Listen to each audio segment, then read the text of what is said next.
I'm excited to announce Luis Valenzuela. He's a product manager at DSM. He has a very nice international experience that he will share with us. He works in the field as a product manager in gut health, in the microbiome modulators, so very hot topic nowadays. So, Luis, I'm welcoming you to, as I like to say, our virtual stage. So please head on. Thank you very much for speaking for us today. Thank you, Srinka. I hope I said it right. Yes, you did it perfectly. Yes. Thank you for the introduction. It's a pleasure for me to be with you today. Just let me make sure I share the screen so I don't forget and I start talking. Just give me a second. Please let me know if you see the screen coming. Yes, we can see it. Do you see it in a big view or small? Now, yes. Big view. Yes, now we see it in presenters mode. Yeah. Presentation mode, okay. Well, so I was invited to give this talk today, and believe me, I'm very passionate about this because then I can tell you a little bit about my upbringing, my background, and it's a story, and that's why it says a once in a lifetime journey, because a lot of people tends to always question, right? I was there where you are probably right now thinking, what am I going to do? Probably you have limitations, probably you just want to change and you don't know how to do it. But at the end, it's on you. So that's what I can tell you. It's on you to do it. And this is what I would like to talk to you, because I was once a scientist. I'm still being a scientist at heart, but now I'm more in the commercial side of the business. So there's a quote that says, choose a job you love and you will never have to work a day in your life, from Confucius. I like it a lot, not because I said that I don't have to work. I actually have to work a lot. You feel the work sometimes, but if it's something you're passionate about and you like it, then you will feel very natural at it and you will feel very comfortable doing what you do. So, product manager. I'm a global product manager for gut health. So then I was presented as microbiome modulator products, and I will tell you a little bit more about that later on. So who am I? I'm from El Salvador. In case you're wondering, El Salvador is a country in Central America. So this is a tiny dot that you cannot even see in this map. I was born in there. This is me with my dad. I come from a family of professors. So education was there all the time. You have to take classes, you have to do master, I have two careers. I studied in El Salvador, industrial management engineer. So I'm an engineer first. Then I didn't like it, but my dad said, hey, you have to keep studying because you're too young. At that time, I would say I was a bit gifted. I was at 20 years old, graduating from an engineering degree. So then he told me to keep studying because it was too early to go into work. And I said, okay. Then it came up time that we are also a bit of entrepreneurship family, but for matters of destiny, we financially broke. But my dad was paying for everything. And I said, I was feeling bad because the university was not cheap, especially if you pay private universities in Central America, they are not cheap. So then I had the fortune that my big brother was living in the US as well. So when I was growing up, after my 12 years old, I started to travel to the United States. And then that's how I learned English. I was not that good in grammar, so I had to take classes in grammar. And just to reinforce that, I was working in El Salvador for an American company, and that helped me a lot as well. Then it came that part that we had that difficulty in our life, and then it came the exciting part for me, because then I said, I don't want my dad to pay, but I want to study abroad. And the offer of my dad was, I send you to the US and we see how we pay it. And I said, no, it's even crazier because it's even more expensive. So then I applied to DIV. I wanted to do agro industry, and I applied to different. I went to all the embassies that I could find in El Salvador that had agricultural programs, and that had scholarships in their portfolios. And I ended up in Taiwan. So I went from El Salvador to Taiwan. I'm talking about 10 years ago, 11 years, no, 12 years now. That was in 2010.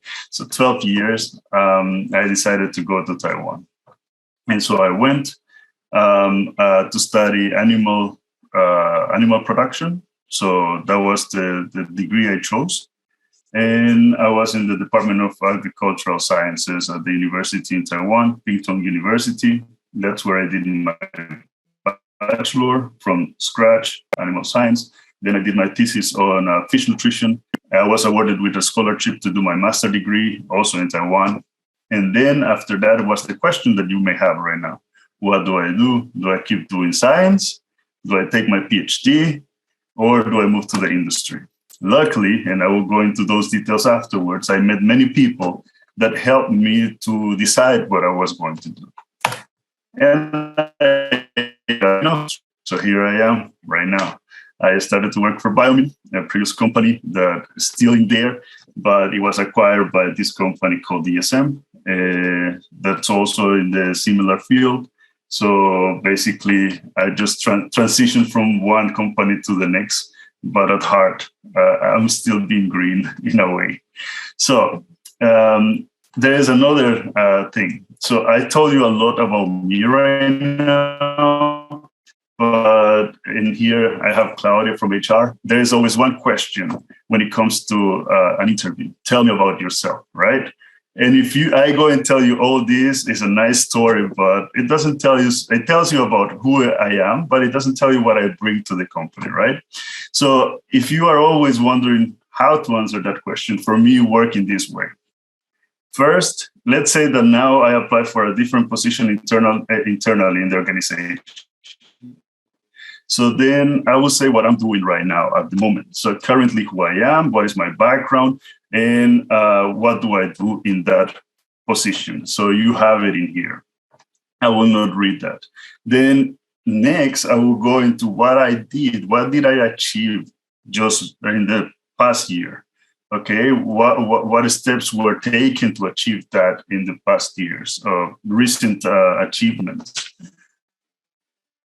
And next, I will go what I would like to do in the future. So then that person also has an idea of where would I like to go in terms of development. So, okay, I want this position, but I also have ambitions. I want to grow. And this is how I will position about who am I, or tell you about myself towards what I could bring to the company. Okay, so you have two ways of doing it. You tell a little bit about your background, where you come from, or your journey in the sciences or in your career, and then a little bit more on what do you bring to the company, right? So I just thought that it was a good idea to put it in here. Then my job profile, product management. I tell you, product management, there is no clear job description for this. It can go from simple product management back office work to a very complex product management where you have to deal with different departments. And this is the case in the agricultural sciences. Why? Because, and this is exciting for us, because we are scientists at heart, but at the same time, we have to understand the commercial part. So in a way, if you do product management in an agricultural organization or company, you will always have that connection to science. So you have that part, and you understand methodologies, and you understand studies, and you know how they were carried out. But then at the same time, you have to be able to translate this to sales, to the sales structures, to do marketing with them. So the main points of connection that I have in the company, if this is me, you can see me like an octopus with a lot of arms. Then I have R&D, sales and management, sales and marketing channels, and production, and also the part of quality control, regulatory and quality control. These are the departments that you're connected the most, and that you have to translate what is happening in R&D all the way to the market. But then you also have you have other departments like IT, HR, that you have to also be having connections to and be in constant communication, especially if you have teams or you have reportees. So This is another way of seeing it. Product management, you are in the middle. In a way, you are a mini CEO, especially if you have a product given to you. In my case, for 5 years, I did a product called Poultry Star. It was a symbiotic for birds. So it's a pre and a probiotic together. And then now I'm a global product manager for this brand, Symphium. Symphium is just one product of a platform that we aim to launch in the coming years. And this is the most exciting innovation we have in this of a specific modulator of the microbiome. So this is a glycan. So you're a mini CEO connecting all these processes, making sure that this is profitable for the company. So this is, in an essence, a little bit of my job profile. Now, what is the traditional thinking? Because we're talking about life sciences, right? What is the traditional thinking and logical career path for a scientist? We talk about this undergraduate, postgraduate, or master degree, PhD, and what happens after PhD, postdoc, and what happens after postdoc. Maybe you become a faculty member and you keep going in teaching and so on, right? There are other paths, and here there are listed some of them. What did I do? I'm up to here. I'm a postgraduate. I'm a master. So I told you I'm an engineer. I have a bachelor in animal science, and I have a master degree in fish nutrition. And for me, that was it, because after my master, I went into an institution that is called Academia Sinica in Taiwan. I don't know if you are familiar with the place, but it is regarded as the Harvard of sciences, especially molecular sciences in Asia. And why is that? Because it's integrated by PhD candidates of different life sciences, and they come from different universities to do their projects in there. So it's also an honor to belong to them. And then you get a double PhD from Academia Sinica and also from the university that you represent. So it's a very attractive offer to do a PhD, but it takes sometimes 8 years, 10 years. So for me, that was okay. I did the internship and I said, you know what, I don't want this. And I want to be like those guys that I used to see at the airport, traveling the world and doing work. That's what I was thinking at that moment. So then it comes the question, how do I do it? Who do I know? How do I go into one of these big companies or even a small one to start with? And this is what I can tell you. These are my takeaways from being a student, okay? So my learnings was, think about what is your end goal. You have to really be clear on what you want. It's okay to try. It's okay to do an internship. I did an internship to see if I do my PhD, and I realized that I was not cut for the lab all the time. Then it's always possible to change. So just briefly try it. See, okay, I didn't like it. Maybe it's not what I want. You have to feel it. In a way, your intuition, your heart is telling you, okay, I belong here or not. And no, if not, then just look for another possibility. Do not get discouraged if it doesn't work at once. I tell you, I failed so many times in terms of experiments. I failed so many experiments that at the end, I thought if I had to take another master degree, so it would have taken another 2 years. Also, I would tell you the story of when before entering Biomine, actually, somebody from Biomine, that was the first company that I approached, just closed the door on me. Just like that. And I was like, okay, maybe they are arrogant and I will never work for them. See me, that was my first company, Biomine. But that's an interesting story. I will tell you just a little bit more about that later. But the message is, do not get discouraged. Be confident. That's number one, because attitude is, for me, what it works a lot. Attitude. Be very confident on what you're doing. Don't doubt yourself, but make sure you have the grounds to be that confident to the point that you're not arrogant. So know when to give in and when to fight. Something that makes you fail many times, and perhaps you are right when you're giving your opinion, but you have to be smart. And that's where it comes that not just IQ, but EQ. You have to have emotional intelligence. You have to know when you can interrupt, when you can even give your opinion, even though you have your leader, your boss, the CEO of the organization in there, and when to basically shut up. Even though you know it's not right, you have to sometimes just keep it in yourself. So you have to know when to pick your battles. Make sure you have evidence, so you have the grounds for that. And if you're good at something, even if this is a hobby, in sciences, we have many hobbies.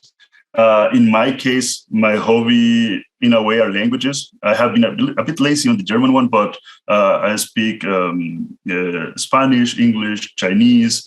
I understand a little bit of Taiwanese, then Portuguese, kind of a given.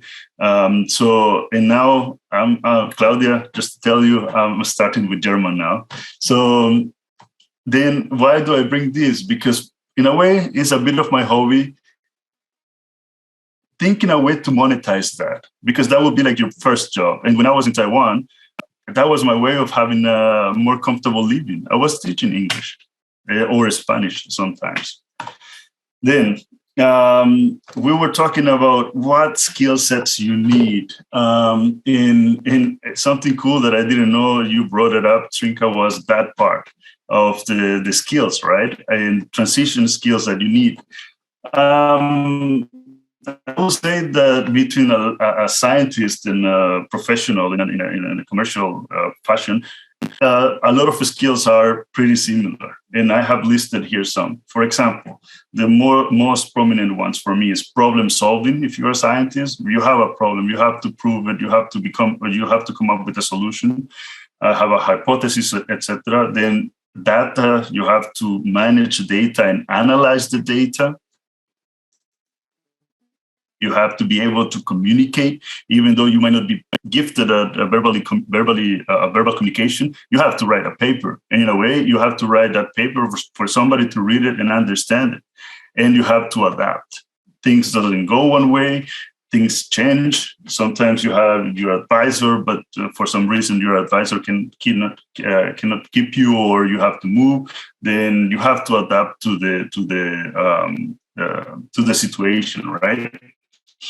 Now, if I go into my skills at the moment, okay, yes, you have to have industry insights and KPIs. So at the moment that you decide to go into an industry, you have to study that industry. You have to know where you're going. You have to know the big players. So when it comes into the interview, you're convincing.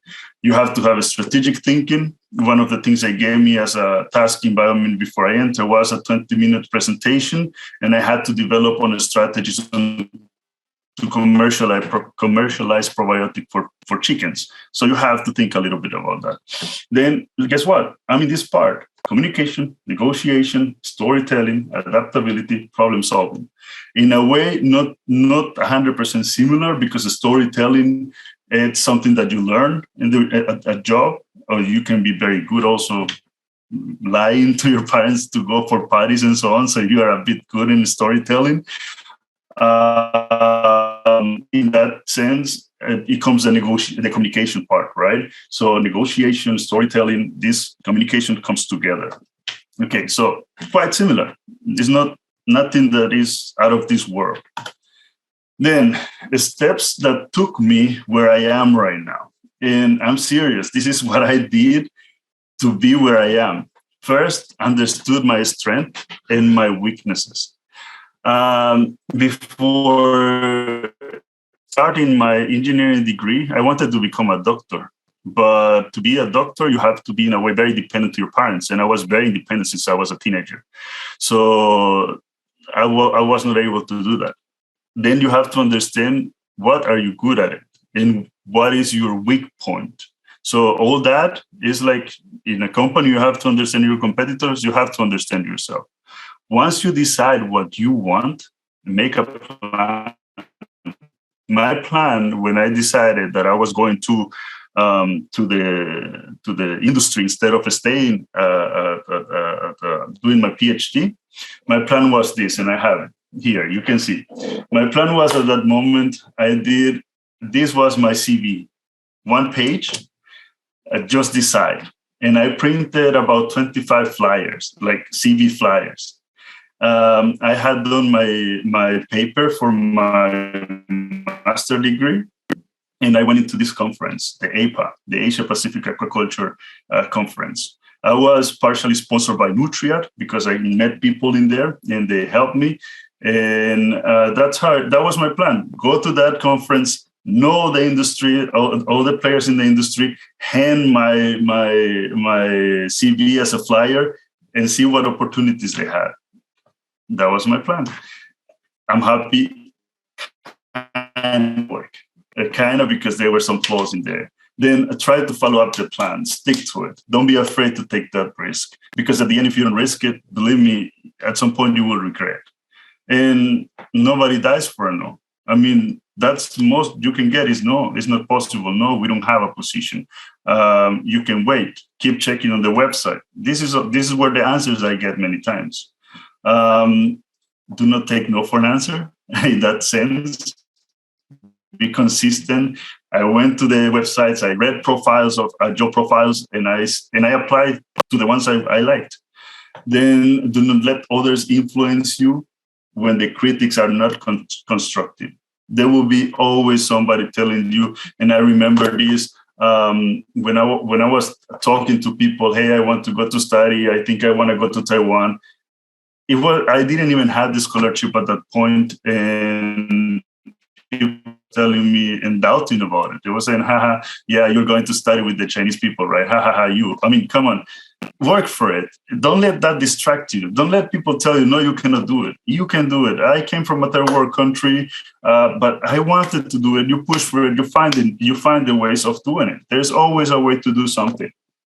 Then follow people with the profile you would like to have work-wise. LinkedIn, go into LinkedIn, do your profile, and start to track the companies. And once you track the companies that you like, then you also see that the contacts and the people. Message these people. They are humans as well. Sometimes they will reply you. Sometimes they will not reply you. Of course, if you target the CEO of the company, it's likely that he will not reply unless it's something super interesting that you have.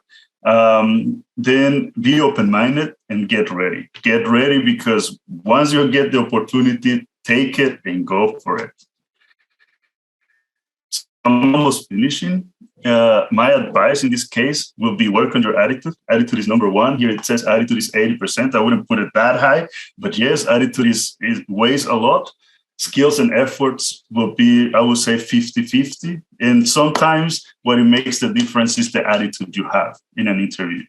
Find a mentor. This is really important. Your professor can be a mentor, especially here in Europe. Professors are very connected to the industry. They need money, they need funds, and not all of them come from the European Union. So make sure you talk to your advisor and you tell them what you want. Probably they can take you to a conference where you will meet all these people. Surround yourself with like-minded people. This is really important, because sometimes your friends are not the best friends if they tell you, no, don't do that. That is boring. No, if they tell you that, then think twice who are your friends. To surround with the people that tells you, hey, yes, I like it, go for it. Or if I can help you with something, let me know, we can talk, etc. That people is the one you want. In my case, was always my dad. Follow companies and people with the profile you would like to achieve, that I already told you. And not all is about talent. Sometimes you're very talented, you're gifted at something, but it's like the hare and the turtle analogy. The hare can run, the rabbit can run really fast, the turtle cannot, right? But it has consistency. It goes at one pace, and at the end, it achieves the goal faster. So be consistent, and if you have the talent, well, good for you. Create an appealing and relevant CV. Companies sometimes don't want the 20 pages. Companies want relevant information. Believe me, you're not the only applicant. So make an attractive one-pager, and that goes a long way. Make sure you attach a personalized cover letter. That's something that I have struggled even inside my family with my family members, is they do one cover letter and they want to give to every company. Sometimes it doesn't work like that. Do a letter for the work you want and for the company that you're applying to. Do a little bit of research on their website and what they do and so on. then you are your only limitation. This is my last slide. I want to finalize with this. What do you think are the chances for you to win the lottery?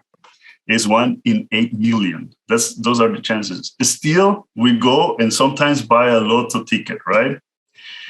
Then what are the chances for you to die in an airplane crash? Well, it's 1 in 3.7 million. Still, you take holidays, you travel, right? What are the chances for you to die in a car crash? Well, 1 in 4,000. Still, we almost drive every single day, right? Most of us. And last, I want to say, what were the chances for you to be born? Well, 1 in 400 trillions. So what's going to be the limit for you? That's the thing.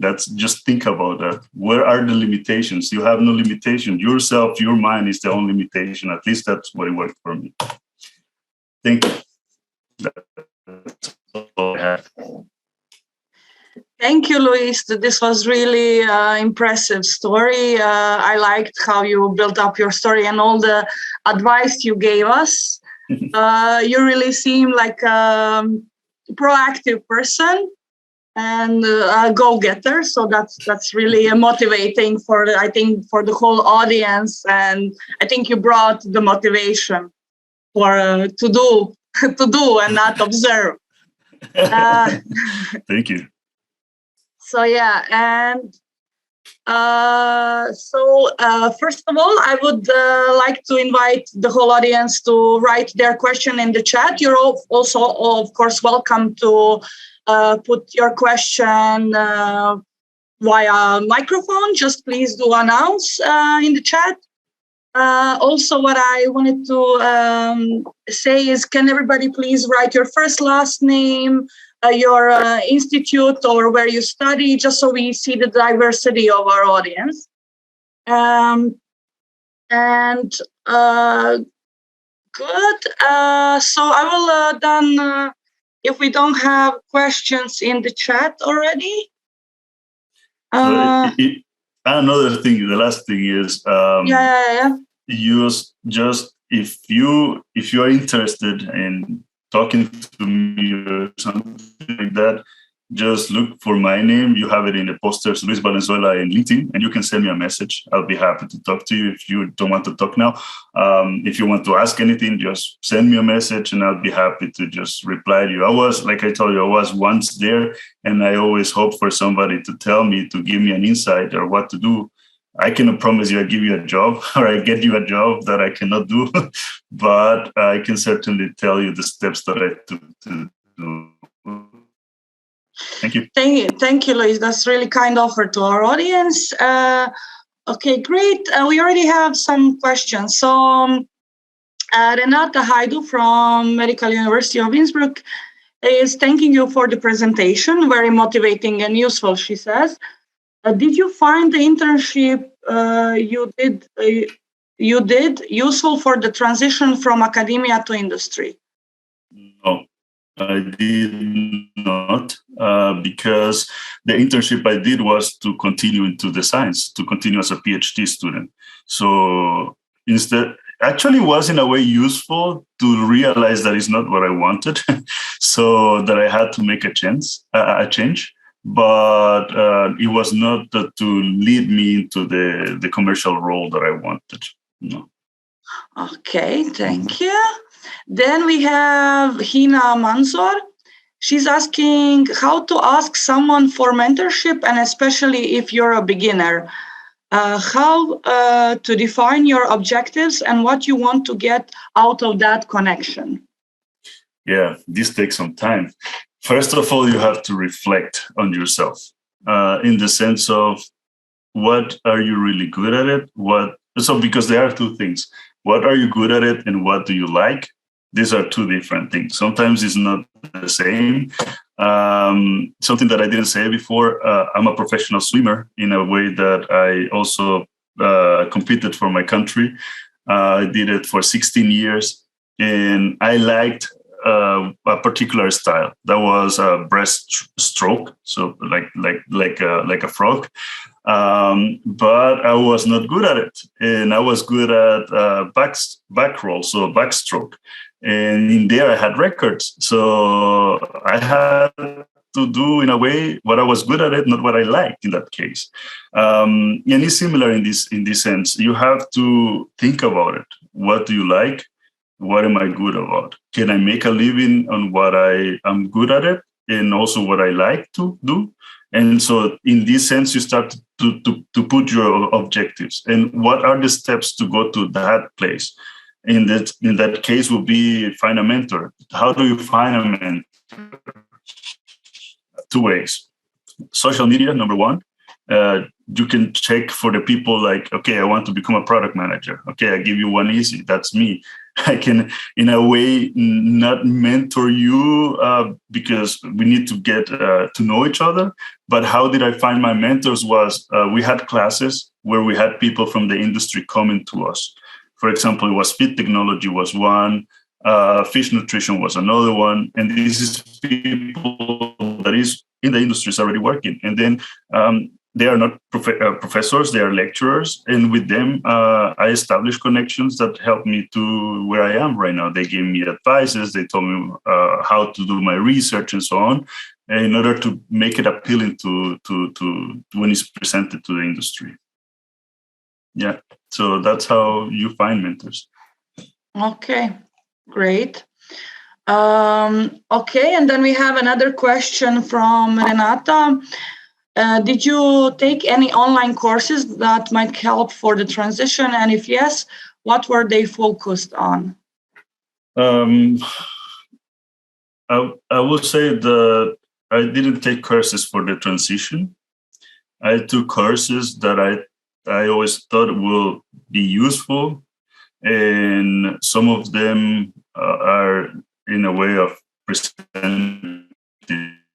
So to present and not to be boring, to modulate your voice, to talk, how to talk in public. This type of courses I did take in the university because where they were offered. And when you have this type of courses that take you away from your focus, let's say in university science, but just do something that is completely the opposite. That helps you to relax many times, to not have your mind on something, but at the same time, think of how this is going to be useful for you. You know, actually, my engineering degree, I thought it will not be useful. But where I am right now, it's actually super useful. So I would say that almost everything that you come across in a way will have a purpose afterwards. So yeah, just look for those courses. That's what I would say. And I can give you a full list now. I know many that you can take to do transitions. Great. Hina is asking, thanks so much for the elaborative answer, asking about the CV. Can you please list out a few professional platforms that can help us with the one pager and are also for free? So platforms, free platforms. Yes. The platform is called Google. You can put free CV templates, one pagers, and they come. That's the free option. And all you have to do, and this is how I did it. I didn't have money when I was studying because I wasn't in a scholarship, and I was a student. Then I did it by myself. You have to section it. I'll be happy to share my template, and then just bring what is relevant to it. That's the way. It takes some time. If it's free, and you want it good, it will take some time. It's not that easy. Now, there are platforms where you pay and then you give all your information and they give you a nice template with everything, but you have to pay. I mean, if you want it beautiful, a freelancer will do it for you, but you can also do it. There are templates for that, mainly in Adobe Illustrator and also in PDF. If you have a PDF editor, you can do it. In Word, it's very difficult. I had that. I have done in Word sometimes CVs for my cousins, but it's a bit complicated. It's very complicated because there are many sections and Word is not that friendly for that. Great. Thank you, Luis. I would have one question. You told us about your career path. And can you tell us more about how does the day of a product manager look like? So how does your typical day look like? And which kind of person do you think is perfect for this kind of job, personality-wise? Okay, my typical day starts one day before. By the end of the present day, I have to look at my agenda and make sure what I have the next day, that I have everything prepared. If not, you have to sometimes sacrifice a little of your nighttime to do preparation for the next day. If you're super organized, you will have it by heart, by memory. But I tell you, there are so many meetings that you cannot fully memorize all your calendar. Then in the morning, usually I arrive, I take a look again to all the meetings I have. I prepare all the material for them, and then I do emails. After doing emails, then I do whatever report needs to be done, whatever work or request from the regions, from markets, make it ready to send it to them. And in the middle, meetings, right? Sometimes you will have meetings with your superiors where you do strategy. And then this is how it looks the day of a product manager. It's never boring. Why is never boring? Because at least for a product manager, there are always, almost every single day, a different thing to do. If it's not with different products, it's a different process. So it's not boring. And who's good for this? Who is good for this? Somebody who's willing to sacrifice a little bit the part of having, I would say, not so much free time, but I would say that can compromise some of the time, especially if you're in a global role, because you have the world in a way not reporting to you, but making you aware of all the activities that are going. And sometimes for you will be morning, then for Asia will be night, and sometimes for you it's the night, for Australia it's the morning. So you have to be willing sometimes to sacrifice times, special times for these markets. If you want to create a good connection for them, which is key, you have to be very well connected to the markets.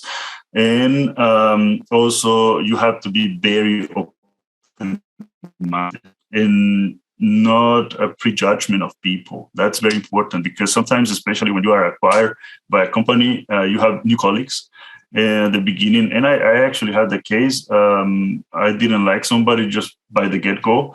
And then I said sorry to the person. And it's true. I said sorry because I thought it would be one way. At the end, he was really the opposite. Surprised me for the good, in a good way. And I said sorry for that.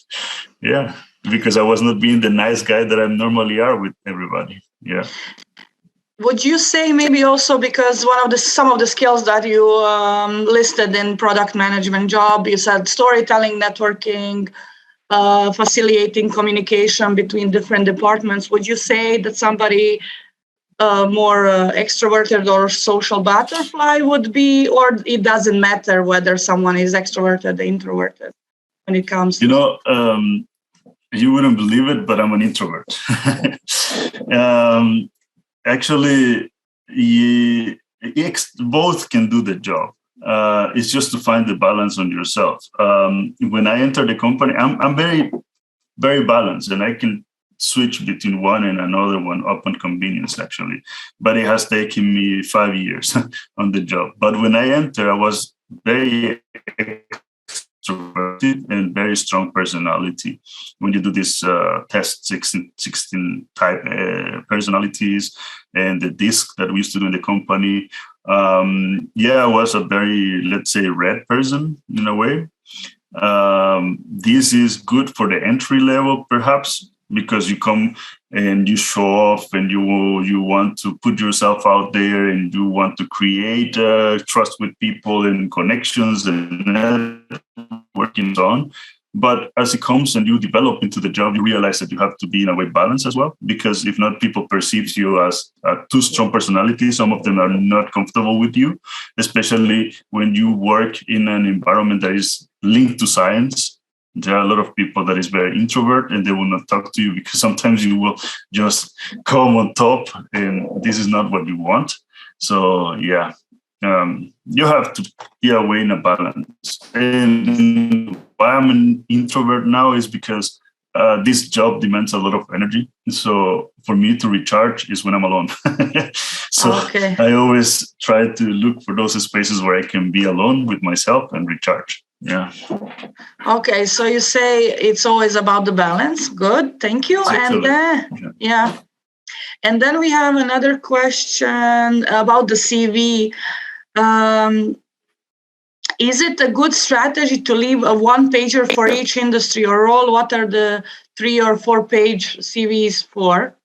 No, I would say that I only did 3 pages, or I went over 2 pages at the beginning, and then I realized that that's not smart, because what I was telling you, you can have many achievements, you could have written so many papers, but at the end, the first page is the first impression.